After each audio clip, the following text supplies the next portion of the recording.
ഒരമ്മ തന്റെ കുട്ടിയെ തൊട്ടിലിൽ കിടത്തിയിട്ടാണ് ഉറങ്ങിക്കഴിഞ്ഞതിന് ശേഷം വെള്ളം കൊണ്ടുവരാൻ പോവുക. ആ അമ്മ വളരെ ദൂരെ നടന്നിട്ടാണ് കിണറ്റിൽ നിന്ന് അവിടെ നിന്ന് വെള്ളം കൊണ്ടുവരിക. ഭാരതത്തിൽ അതൊരു സാധാരണ ദൃശ്യമാണ്. വീട്ടിൽ നിന്ന് വളരെ അകലെയുള്ള ടാപ്പിലോ പൈപ്പിലോ അല്ലെങ്കിൽ കിണറ്റിൽ നിന്നോ കുടിക്കാനുള്ള വെള്ളം കൊണ്ടുവരിക എന്നുള്ളത്. ഈ സന്യാസി പറയാണ്, ഈ അമ്മ ഓരോ അടി മുമ്പോട്ട് വെച്ച് നടക്കുമ്പോഴും കിണറ്റിന്റെ അടുത്ത് വെള്ളം കോരാൻ എത്തുമ്പോഴും കുടത്തിൽ വെള്ളം നിറയ്ക്കുമ്പോഴും എല്ലാം അമ്മയുടെ മനസ്സിൽ ഒരേ ഒരു ചിന്തയാ, വീട്ടിൽ ഒറ്റയ്ക്ക് കിടന്നുറങ്ങുന്ന തന്റെ മകൻ അല്ലെങ്കിൽ മകളെക്കുറിച്ചുള്ള ചിന്ത.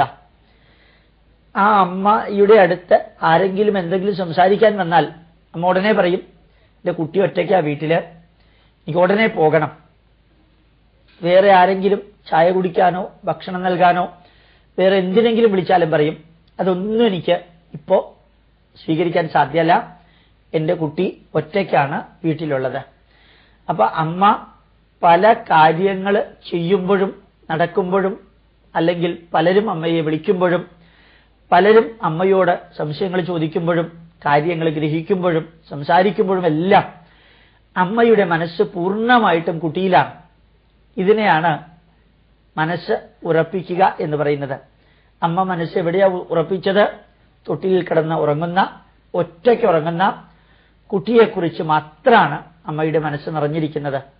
ഇവിടെ അമ്മയ്ക്ക് മനസ്സുറപ്പിക്കാൻ സാധിച്ചത് തന്റെ കുട്ടിയുടെ രക്ഷയില്, സംരക്ഷണയില്, ആ കുട്ടിയുടെ പ്രൊട്ടക്ഷനില്.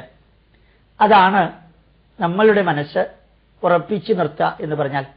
എന്ത് പറയുമ്പോഴും എന്ത് കാണുമ്പോഴും എന്ത് ചർച്ച ചെയ്യുമ്പോഴും എന്ത് ചിന്തിക്കുമ്പോഴും മനസ്സ് ഒരു യാഥാർത്ഥ്യത്തെ വ്യക്തമായി അറിയാനും വേണ്ടിയിട്ട് കോൺസെൻട്രേറ്റ് ചെയ്താൽ, അതിൽ ശ്രദ്ധ കേന്ദ്രീകരിച്ചാൽ മറ്റൊന്നും നമുക്ക് പ്രധാനമുള്ളതായിട്ട് തോന്നില്ല.